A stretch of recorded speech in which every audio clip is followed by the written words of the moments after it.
Crash Bandicoot has a lot of recognizable boxes. Aku-Akus, TNTs, checkpoints, nitros, you know the deal. But sometimes we forget about the other ones that serve situational uses. Okay, let's be honest, you clicked on this video because you want to know about these ones, right? You've seen the thumbnail. How did these arrow boxes that are normally used to reach higher places supposed to break this game completely? Let's dive into the strange phenomenon of the original Crash Bandicoot game's bouncing mechanics. But first, a word from our sponsor. Psst, hey kid, have I got a deal for you? You ever wonder why I've been able to conceal my identity all these years?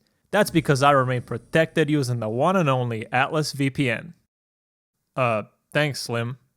Atlas VPN is a secure tool that encrypts your data and hides your virtual location. Using their service, you can access region-locked movies and shows on Netflix and Amazon Prime by changing your location, which you may have heard of before. But have you heard about the ability to get cheaper Spotify by doing the exact same thing? I pay roughly 15 euros a month here in Denmark for Spotify Premium. By scrolling through the list of countries in Atlas VPN, I was able to connect to Romania just by clicking on it. And just like that, my premium subscription was now a third of what I used to pay. Atlas VPN also has a data breach monitor. By inserting your email, this tool scans the internet to see if it ended up in any recorded data breaches or data dumps that include emails, names, passwords, or other sensitive information. You can enable this notification as you wish. You can get an Atlas VPN 3-year plan with 86% off your purchase by going to atlasv.pn/Ricky. This also includes a 30-day money-back guarantee. That's atlasv.pn/Ricky. Alright, let's get into the nitty-gritty of this. For years, speedrunners have been using the bouncy arrow boxes to complete the original Crash Bandicoot games unbelievably fast. To get into how, we need to discuss a fairly overlooked mechanic in the games: bounce combos. When you kill an enemy by jumping on them in any of the original 3 Crash games, there's a hidden counter that tracks how many enemies you've killed while remaining airborne. So if I bounce on this enemy right here, the counter naturally goes over to 1, but hits 0 when I land on the ground. If I bounce on 2 enemies consecutively, the counter will go to 2 and I will receive a Wumpa Fruit. If you chain multiple bounces in a row without touching the ground, you'll get better rewards as you string more together. 2 Wumpa Fruit at 3 bounces, 3 Wumpa Fruit at 4 bounces, and a 1-up at 5 bounces. This is where the counter naturally comes to a stop. You can't really beat a 1-up. Or can you? What happens if you take the counter higher than the developers ever intended? I'm talking to the hundreds.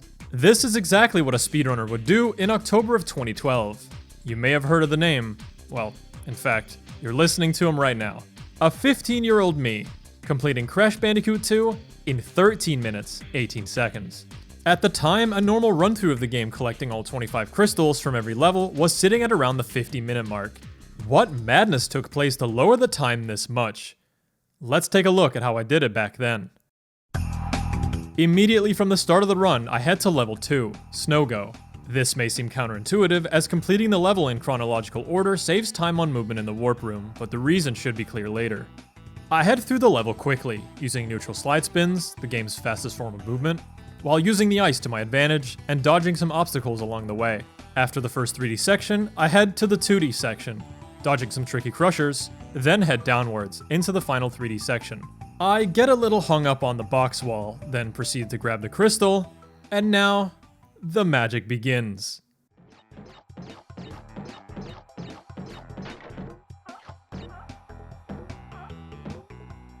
So, what exactly are you doing? You might be asking. I'm bouncing, if that wasn't obvious. In fact, I'm trying to get the combo counter to 200 to perform the infamous item glitch. Allow me to explain. Any item that you can pick up from the original 3 Crash games is stored somewhere deep into the combo counter. So that's 1-ups, crystals, gems, hell, even Crash 3's power-ups. When I say deep into the combo counter, I mean in the hundreds. In the case of Crash 2, bounces 6 to 199 are empty, but you'll start receiving crystals starting at 200. This is where we can only assume that the developers at Naughty Dog needed to store the items somewhere in the game's memory, and figured, screw it. Nobody's gonna bounce on 200 enemies in a row, we might as well store them here. What they overlooked is exactly what I'm about to exploit in this run. You only receive the items corresponding to the combo counter when you bounce on an enemy. So me bouncing on this metal arrow box is just a means of building the counter up to 200. This took exactly 3 minutes and 5 seconds of manually counting each bounce. I could have maybe just left after that time frame, but with a run this short, I wanted to make sure I didn't accidentally leave at 199 or bounce to 201. If you've gotten bored of watching Crash bounce on this box over and over again, your eyes may have drifted over to these infinitely respawning seals on the left. These are the enemies that are the key to obtaining the 25 crystals needed to beat the game. After bouncing 200 times, I leap forward and time a spin very carefully before I hit the ground. Then I hold down the circle button to crouch before the spin runs out. This, for some reason, doesn't count as Crash touching the floor and keeps the combo counter at 200. I then wait for the seals, and with every bounce, I collect one crystal after another. The way you can tell if you got it all to work is by listening to this very peculiar clicking sound you get when you land on the seals. Upon finishing the level, you have to sit there and watch Crash pull crystals out of his pocket for about a minute. Slowly and one at a time. The rest of the run is basically just a boss rush, since you have all the crystals you need. They're not too difficult execution-wise, and once you've defeated Cortex, you've beaten Crash Bandicoot 2 in under 15 minutes. I played on pretty poor hardware at the time with slow loading times and primitive boss strategies, so my time wasn't that great. The current world record by Burgerlands is well over a minute faster, sitting at 11:54, which improves on a lot of these areas, as well as having better movement throughout Snow-Go. A part of you might be thinking that this doesn't look all that fun, and you'd be right. Not many people play this category in the first place. It's fun for maybe a week, if even that, and then most continue to play the more relevant categories like 100% and the other two any% categories. True any%, which is what you just watched, is ordered as the 4th category on the Crash 2 leaderboards, which is just another way of saying, look buddy, no offense, but nobody wants to play you. I'm sorry. The item glitch, however, is the interesting part, and does go a bit further than just a speedrun. If you somehow have the patience, you can actually obtain a glitched 200% save file by getting more items into the game than intended. If you keep bouncing on the seals past 25, you can get a maximum of 64 crystals, where some of them turn gray, and some of them even turn invisible. You can essentially get crystals anywhere from bounce 200 to 299, but only the first 64 will count in the game's memory. Entering the 300s, you'll start obtaining gems, and the same rule applies here. Only the first 64 will count in the game's memory. Between bounces 358 and 363, however, you can actually obtain the special colored gems with an extra glitched clear gem, sitting at bounce 363.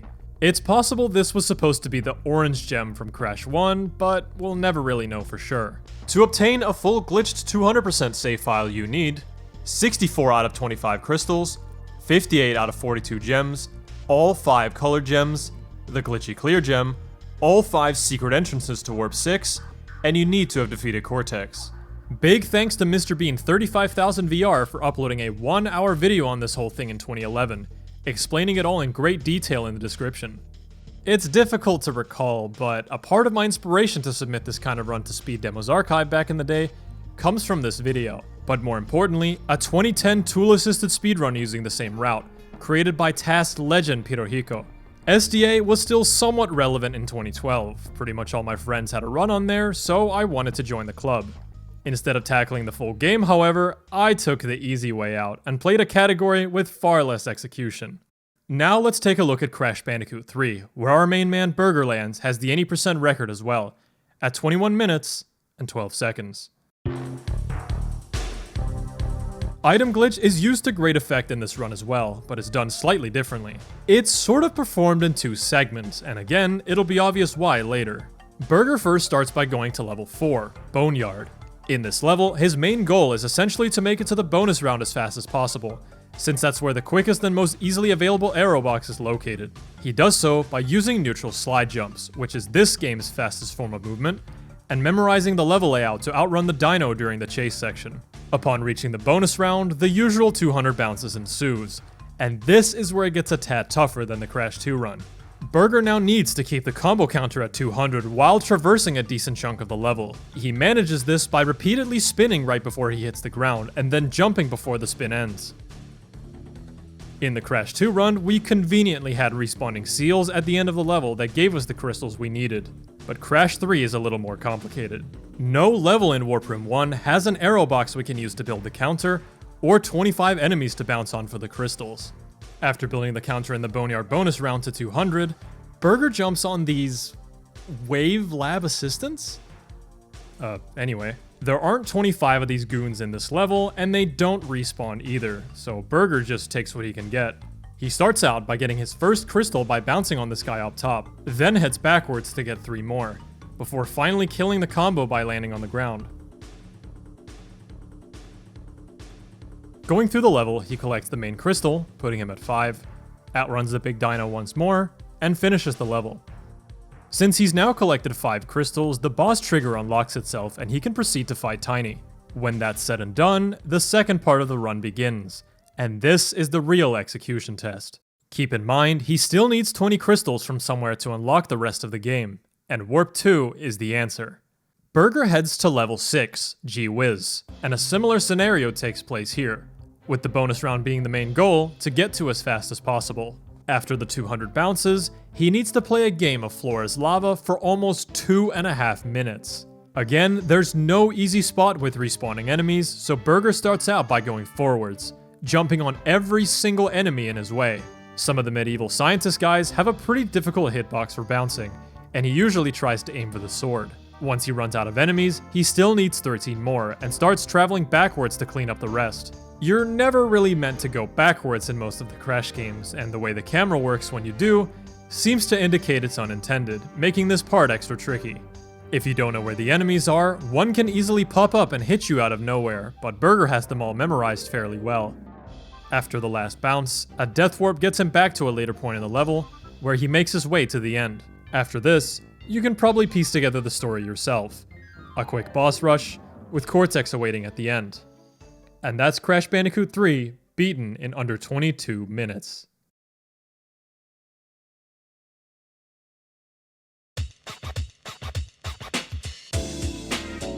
So, what do we gather from all of this? The Crash games are broken? Hell yeah, they are. With the help of another runner, Das, we compiled a spreadsheet together to show the rewards you achieve with specific combo values. In Crash 3, you actually start receiving relics entering the 400s. And all the way up in the 700s, you have the power-ups you receive by defeating the bosses. Crash 1 also has some shenanigans with the tokens, but I figured it wasn't as important to focus on, since there's no application for this in speedruns. That's more or less the end of the video, but I do have a couple things to say before we round off. Thank you all so much for the support as of late. I'm unbelievably grateful to be in a position to represent the PlayStation speedrunning community in this way, and I really want to make a push to move out and do this full time. I'm able to do this thanks to viewers like yourself, and to the sponsors, thanks again to Atlas VPN. If you want to support my Patreon, I currently have revealed what my next 2 videos are in the $5 tier. I also do runs and casual shit on Twitch if you want to check that out. And of course, subscribe and ring the bell so you don't miss another upload. Next video will be a bit longer, so it may take some time. I just really appreciate everyone's patience. In any case, thanks for watching. Take care, and have a good one.